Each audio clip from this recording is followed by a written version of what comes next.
नवीन येणाऱ्या local coach मध्ये automatic दरवाजे बसवणार। सध्याच्या लोकलला सुद्धा ऑटोमॅटिक दरवाजांची सुविधा देणार। मुंब्रा दुर्घटनेनंतर रेल्वे प्रशासनाने हा निर्णय घेतलाय। तर लोकलला दरवाजे बसवल्यास लोक गुदमरून मरतील असं राज ठाकरे यांनी म्हटलंय। ऑटोमॅटिक दरवाजे लोकलला लावणं अशक्य आहे असं जितेंद्र आव्हाड यांनी देखील म्हटलंय। नवीन जे सगळ्या गाड्या येणार आहेत त्या सगळ्या गाड्या ह्या ऑटोमॅटिक डोअर क्लोजर सोबत येणार आहेत।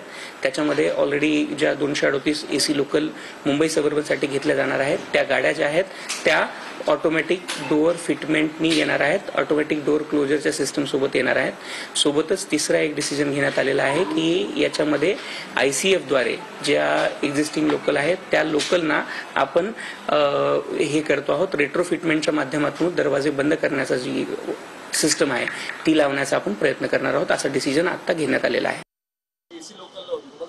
प्रश्न अहो कसे माणसं राहतील आतमध्ये गुदमरून मरतील, किती गर्दी असेल कल्पना आहे का तुम्हाला?